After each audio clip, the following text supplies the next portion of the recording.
এই মুহূর্তে সব থেকে বড় খবর, এই মুহূর্তে সব থেকে বড় খবর, এই মুহূর্তে সব থেকে বড় খবর, একদম হট কেসে আসামিকে ধরা হলো। এখানে সব থেকে বড় খবর, হট কেসে আসামিকে ধরা হলো এইমাত্র।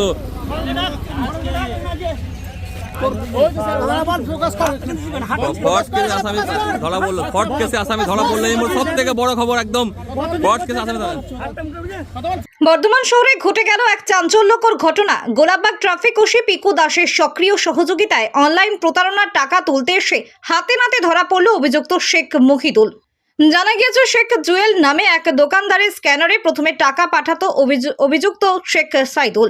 তার বাড়ি পূর্ব বর্ধমান জেলার নারাগোয়ালিয়া এলাকায়। অভিযুক্ত দোকানদার জুয়েলকে বলতো, এই টাকা ক্যাশ করে দাও, আবার লেবারদের দিতে হবে। এইভাবে বারবার স্ক্যানারে টাকা পাঠানো হতো এবং টাকা তোলার জন্য একজন টোটো চালককে ব্যবহার করা হতো। সেই টোটো চালকের মাধ্যমে নগদ টাকা সংগ্রহ করত অভিযুক্ত। টোটো চালককে ভাড়াও দেওয়া হতো। ঘটনার মোড় ঘুরে যেদিন কলকাতার একটি থানা থেকে দোকানদার জুয়েলের কাছে ফোন আসে, তাকে জানানো হয় তার অ্যাকাউন্টে আসা 15,000 টাকা অনলাইন ফ্রডের টাকা এবং সেই অ্যাকাউন্টটি ব্লক করা হচ্ছে। এরপরে জুয়েল বর্ধমান থানার সঙ্গে যোগাযোগ করেন এবং গোটা বিষয়টি পুলিশের নজরে আনেন। পুলিশের নির্দেশ অনুযায়ী এরপর থেকে নজরদারি চালানো হচ্ছিল। ঠিক গতকাল অভিযুক্ত আবার 6,000 টাকা পাঠায়। আগেই থানাকে জানানো ছিল যে সে টাকা তুলতে আসবে। পরিকল্পনা অনুযায়ী আজ টোটো চালকের সহযোগিতায় শেখ মহিদুলকে টাকা নিতে আসার সময় হাতে নাতে ধরে ফেলা হয়। এই পুরো অভিযানে গুরুত্বপূর্ণ ভূমিকা নেন গোলাপবাগ ট্রাফিক ওসি পিকু দাস। তার তৎপরতায় আজ অভিযুক্তকে বর্ধমান রেলওয়ে স্টেশন এলাকা থেকে আটক করা সম্ভব হয়। পুলিশ সূত্রে জানা গিয়েছে, ধৃতকে জিজ্ঞাসাবাদ করে এই অনলাইন প্রতারণা চক্রের সঙ্গে আর কারা জড়িত তা খতিয়ে দেখা হচ্ছে। পূর্ব বর্ধমান থেকে আলী মিরাজের রিপোর্ট, মাটির মানুষ ডিজিটাল নিউজ। দিন এসে বললো যে ভাই আমার গাড়িটা খারাপ হয়ে গেছে, 2,000 টাকা দিবে। ঠিক আছে, স্ক্যানারে মেরে দাও, দিয়ে দিচ্ছি। পাশে গ্যারেজ আছে, আমি বললাম তাহলে ওখানে নেবে হয়তো। টাকাটা পাঠাবে কোথাও, ছবি তুলে নিয়ে চলে গেছে স্ক্যানারটা। পরে এরপর ফ্রড অ্যামাউন্টে টাকা ঢুকেছে। সেই ফ্রড অ্যামাউন্টে এবার কলকাতা নিমতা থানা থেকে ফোন এসছে যে বলছে যে তোমার অ্যাকাউন্টে ফ্রডের টাকা ঢুকেছে, অ্যাকাউন্ট আমার সিজ হয়ে গেছে। ও বেটা কিন্তু পয়সা নিয়ে চলে গেছে অলরেডি। তারপরে মানে পরের দিনে 2 বলে 15,000 টাকা ঢুকিয়েছিল। আরো অল্প অল্প করে পাঠিয়ে টোটাল অ্যামাউন্টের পর পুরোটাই অ্যাকাউন্টে সিজ হয়ে রয়েছে। 40-50,000 টাকার মতো রয়েছে অ্যাকাউন্টে। কি জানতে পারলে কি করে ফ্রড অ্যামাউন্ট? কলকাতা নিমতা থানা থেকে ফোন এসেছিল যে ওরাই জানিয়েছে যে আপনার অ্যাকাউন্টে ফ্রডের টাকা ঢুকেছে। ওটা তোমার হ্যাঁ, সরাসরি থানা থেকে ফোন এসেছিল।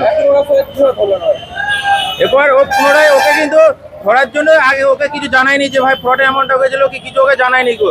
ও পুনরায় কালকে বিকালে আবার টাকা ঢুকিয়ে বলছে ভাই পয়সা ঢুকেছে, আমি নেবো। এবার যে তুমি না জিজ্ঞাসা করে পাঠালে কেন হঠাৎ করে? যে বলছে অল্প অ্যামাউন্ট, ওই জন্য পাঠিয়ে দিলাম। ঠিক আছে, এরপর যে পয়সাটা নিতে যেত তাকে আগে আমরা ধরে ফেলেছিলাম। এবার সে বলছে যে আমাকে ভাড়া দিত, আমি নিয়ে আসতাম পয়সাটা। ঠিক আছে, ভাড়া দিত। ও যদি তোমাকে পুনরায় বলে পয়সা আনার জন্য আবার টাকা ঢুকিয়েছে কালকে, তুমি কিন্তু তাকে বলবে যে হ্যাঁ এনে দেবো আমি পয়সাটা। সেই টোটোবেলায় অলরেডি আমার সাথে সাথ দিয়ে টোটোবেলারা প্লাস আমি সবাই একসাথে মিলে ধরেছি। ফ্রড অ্যামাউন্টটা হওয়ার পর টোটোবেলাকে জানানো হয়েছিল যে এই ব্যাপার হয়েছে। আগে জানতো না, সে জানতো না সঠিক জানি না গো, তবে যেটুকু বোঝাতে জানতো না হয়তো, না হলে ও ধরার জন্য সহযোগিতা করতো না গো, এটুকু বুঝতে পারছি। শেখ জুয়েল। তোমারই দোকান তো? আমারই দোকান। 3-4 মাস আগে আমার সঙ্গে আবার এখানে দেখা হয়েছিল নওয়াহাট মোড়ে, যে আমাকে বললো দাদা একটু ভাড়া যাবে তেজগঞ্জ।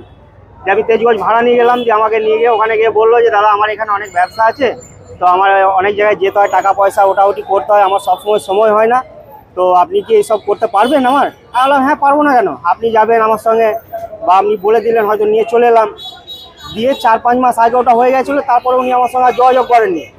এই গত এই দিন 10-15 আগে উনি হঠাৎ আমাকে ফোন করে, যেরকম দাদা আমার টাকা এক জায়গায় একবার নতুন গ্রাম যাবে। যে আমরা হ্যাঁ নতুন গ্রাম যাবেন তো? যে বলে হ্যাঁ যাবো।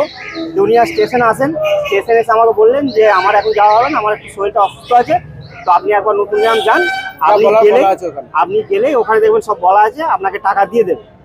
আমি রীতিমতো ওখানে যাই নতুন গ্রামে। তো ওখানে গেলাম, আমাকে জুয়েল ভাই আমাকে পয়সা দিয়ে দিল, আমি নিয়ে এসে ওনাকে আবার স্টেশনে দিয়ে দিই। এইভাবে দীর্ঘ মোটামুটি 5-7 বার আমাকে যাওয়া করায়। যে তারপরে জুয়েল ভাইয়ের অ্যাকাউন্টে এরকম ধরা যে কেস হয়ে গেছে। জুয়েল ভাই এরকম আমাকে জানালো যে এই হয়ে গেছে ভাই। বললাম ভাই আমিও তো কিছু জানি, আমিও তো একটা সাধারণ ছোটোবেলা, আমাকে ভাড়া দেয়, আমি যাই আসি। তাহলে এরপরে পরবর্তীতে যদি আমাকে ফোন করে তাহলে অবশ্যই ওনাকে ধরবো। আজকে কালকে আমাকে বিকালবেলায় আবার কালকে ফোন করেছে যে কোথায় আছেন। আমি বললাম বাড়িতে আছি। যে আমি বললাম যে আজকে আমি বেরোয় নিকো, তা আগামীকাল আমি বেরোবো। বললো ঠিক আছে।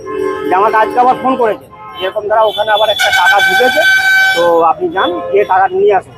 আমি জুয়েল ভাইকে সব বলে দিলাম, যে এরকম আমাকে ফোন করেছিল, তো বললো ঠিক আছে তাহলে ওকে বলে দাও যে কোথায় আসতে হবে। সেইভাবে আমি ওকে স্টেশনে আসতে বলি, ও আমাকে স্টেশনে আসতে বললো, দিয়ে সেইখানে সেই ঢুকে ওটাকে আপনাদের হাতে তুলে দিলাম।